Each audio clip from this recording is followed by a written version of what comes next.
اس case کے کچھ مزید حیرت انگیز پہلوؤں میں ملزم اور مقتولہ کے درمیان تعلقات کی اصل نوعیت اور طریقہ قتل پر پایا جانے والا ابہام ہے، جس سے اس معاملے کی حساسیت میں اور اضافہ ہو جاتا ہے۔ شہریار سے ملاقات میری شادی کے بعد ہی ہوئی ہے۔ جب وہ لے کر کے آیا گھر پہ تو میری بہن نے بتایا کہ یہ میرا شوہر ہے۔ اس کیس میں جو ایک اور بندہ مفرور ہے، میں اس کو پہلے سے نہیں جانتا، شفیع کو بھی نہیں جانتا تھا، نہ وہ خاتون ہے ان کو جانتا تھا۔ ام کلثوم سے میں نے مکان خریدی ہے۔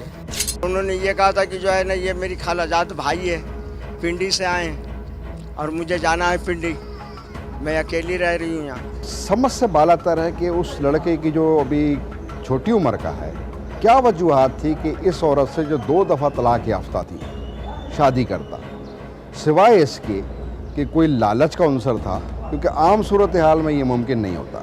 کرمنلز کے پاس جو قتل کرنے کے ویپنز ہوتے ہیں یا ان کا طریقہ کار ہوتا ہے، وہ with in a اسپر of moment, لمحات میں چینج ہوتا رہتا ہے۔ شاید ملزمان نے ایک لمحے پہ یہ سوچا ہو کہ اگر ہم فائر آرمز کو یوز کریں گے تو شور شرابہ ہوگا اور یہ ہمارا جو گھر ہے اس کو ایکسپوز ہو سکتا ہے، تو انہوں نے دوسرا یہ الٹرنیٹ مرڈر کا موڈ اختیار کیا ہو۔ تو یہ کامن ہے، یہ کوئی ایسی ایکسیپشنل بات نہیں ہے۔ اور پھر آیا وہ مرحلہ جب نمائندہ جرم نے اس کیس کی اصل حقیقت کو کھوجنے کی کوشش کی۔ میری بہن نے بتایا کہ یہ میرا شوہر ہے۔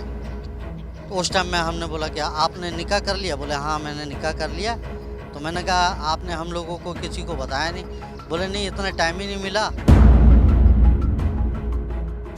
اصل میں بات یہ تھا نا کہ میری وائف سے تھوڑا سا ان کا انبن ہوا تھا، تو ہمارے یہاں آنا جانا بہت مختصر تھا، تو اتفاقاً آ گئی تھی ہمارے گھر پہ، تو ہمیں پتہ چلا، نہیں تو ہمارا آنا جانا ان کے ساتھ نہیں تھا۔ یہ مجھے بتائیں، آپ کہہ رہے ہیں کہ آپ کی بہن کی موت گلا دبنے سے ہوئی اور دوسرے دن جب بہنوئی کی گرفتاری ہوئی ہے تو ایک پسٹل اور کچھ گولیاں اس کے پاس سے برآمد ہوئیں، تو بہت آسان سی بات تھی کہ آپ کا بہنوئی اپنی بیوی کو گولی مارتا اور فرار ہو جاتا۔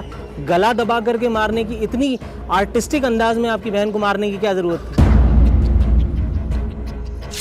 یہ تو وہ جانتا ہے جس نے مارا ہے، میں تو وہاں تھا نہیں نا بھائی، مجھے پتہ ہی نہیں ہے۔ مجھے تو اطلاع دیا ہے تھانے والوں نے تو میں پہنچا۔ سنا ہے موت صرف ایک بار آتی ہے، مگر تنہائی وہ سم قاتل ہے جو انسان کو ہر پل کئی بار مارتی ہے۔ اگر یہ سچ ہے تو شاید ام کلثوم کی موت نے بھی اسے بار بار مرنے سے نجات دے دی ہے۔ تاہم اس کے قاتلوں کو قرار واقعی سزا ملنے تک یہ مقدمہ اپنے حل کا منتظر ہے۔